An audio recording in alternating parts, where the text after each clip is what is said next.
আপনারা যদি মনে থেকে থাকে ইরাকে যখন এই ঘটনা ঘটে তখন কিন্তু তারা মানে ওই দিনই তেলের ক্ষেত্র বা যা যা যা তাদের দখল করার প্রয়োজন বা মনোভাব ছিল তারা কিন্তু তৎক্ষণাৎ তা করে নাই।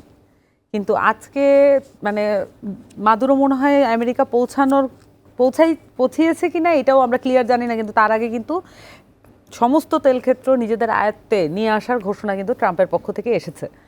তো আমি আমার জায়গা থেকে আমি যেভাবে আসলে রাজনীতিটা বুঝি আর আমি যেভাবে রাজনীতি করতে চাই, আমি মনে করি যে বাংলাদেশে শুধু না, পৃথিবীব্যাপী যখনই এক দেশের ক্ষেত্রে আরেক দেশের এই ধরনের রাজনৈতিক হস্তক্ষেপ, এইটা কোনোভাবেই সমর্থন আমি করি না। এইখানে একটা কথা আছে আপনার শব্দটা নিয়ে, যুক্তরাষ্ট্র ভেনেজুয়েলায়, এটা স্যারের কাছ থেকে আর বিস্তারিত ব্যাখ্যা চাবো।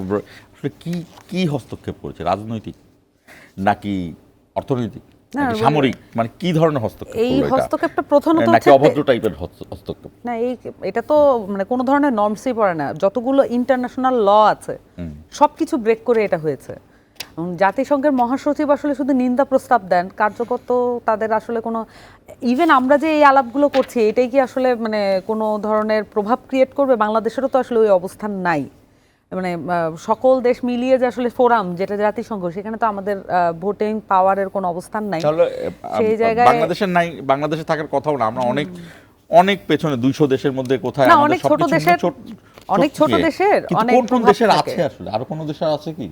আমার কাছে মনে হয় যে আমি যেটা বলছিলাম এটা একটু শেষ করতে পারছিলাম না। আমার কাছে মনে হয় যে মানে যেই ধরনের হস্তক্ষেপ, এটা আসলে মূলত হচ্ছে তেল ক্ষেত্র যেটা আসলে সামনে চলে এসছে।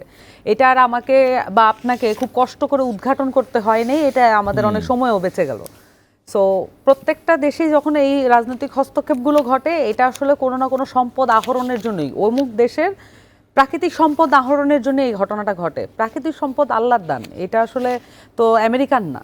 এবং তারা যেভাবে বিভিন্ন দেশে মানে একদম নিঃশেষ করে ফেলে, দেশটাকে ভিতর থেকে নিঃশেষ করে ফেলে, এবং এমন একটা, এটা অ্যাকচুয়ালি নিউ ফাউন্ড কলোনিয়ালিজম বলতে পারেন।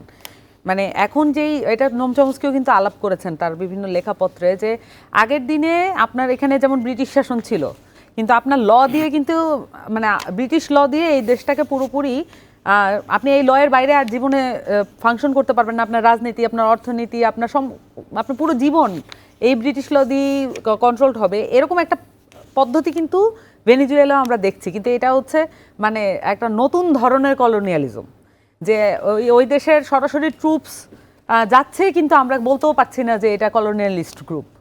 সো এইটাকে গণতন্ত্রের মোড়কে, মানে আমেরিকা যা বলবে পৃথিবীতে তাই গণতন্ত্র, এরকমই হয়ে এসছে। এবং এইটা আসলে কোনোভাবে সমর্থনযোগ্য না।